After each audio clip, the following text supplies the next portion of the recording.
Good morning friends. তো দাস ফ্যামিলির তরফ থেকে আরেকটা নতুন ব্লগ নিয়ে আপনাদের সামনে আমি হাজির হয়ে গেছি। তো এখন বাজে ঘড়িতে 6:30। তো পুচকু দেখুন এখন ঘুমাচ্ছে। তো এই ফাঁকে আমি কিছু কাজ সেরে নেব। এখন তাড়াতাড়ি গিয়ে আগে ওর জলটা ফুটিয়ে নেবো। আপনারা জানেন সকালে উঠেই আগে আমি ওর জলটা ফুটিয়ে নিই।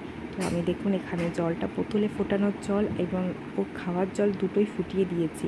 তো গ্যাসে এগুলো গরম হতে থাকুক। তারপর আমি হচ্ছে ওর যে বাসনগুলো আছে, মানে ওর বাটিগুলো, ওর তো আর সেরকমভাবে বেরোয় না, তো ওইগুলো হচ্ছে আমি একটু ধুয়ে নেব। আর বোতলটা যেটা আছে ওটাও আমি গরম জলে ফোটাতে রেখে দেবো। তো মোটামুটি এখানে আমার কাজটা তাহলে এগিয়ে যাবে। তো এখন ওর বোতলটা আমার ফোটানোও হয়ে গেছে, আর সাথে সাথে আমার জলটা গরমও করা হয়ে গেছে।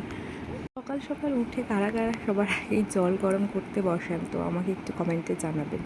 তো আমি তো গ্যাসেই জল গরম করি, কারা কারা ইলেকট্রিক কেটেলে গরম করেন সেটাও আমাকে কমেন্টে জানাবেন।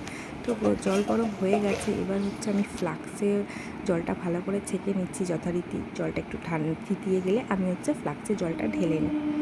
জলটা ঢালা হয়ে গেছে মোটামুটি আমার। এবার হচ্ছে আমি জলটা একটু ঠান্ডা করতে বসিয়ে দেবো, কারণ ঠান্ডা হলে ও জলটা খাবে। জলটা ঠান্ডা করতে আমি লিটারলি বসিয়ে দিয়েছি। তো একবার আমি দেখেও নেব যে পুচকু কী করছে। এই ফাঁকে আমি একবার দেখেও নিচ্ছি। দেখলাম পুচকু এখনও চুপ করে ঘুমাচ্ছে।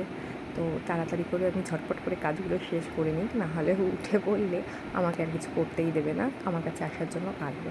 তো এই ফাঁকে এখন দেখছি ওর বাবা কিছু কাগজপত্র দেখছে। তো আমি জিজ্ঞাসা করলাম কী দেখছে, তখন বলছে এগুলো কিছু রিপোর্ট দেখছে। আসলে বাবার মানে আমার শ্বশুরমশাইয়ের কিছু টেস্ট দিয়েছিলো, সেগুলো চেক করছে। তো এখন হচ্ছে ওর কিছু জামা কাপড় ছিল রাতে, সেগুলো আমি ধোবো বলে দেখছি যে ডেটলটাও শেষ হয়ে গেছে।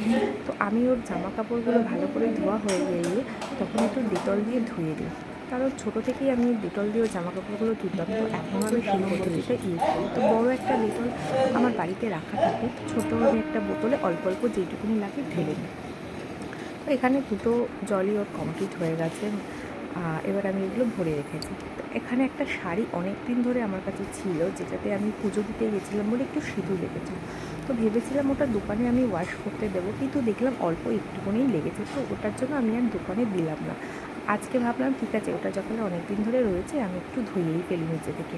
তো এটা অত ভালোও নয়, অত খারাপও নয়, নমিনাল ছিল বলে আর আমি দোকানে দিইনি।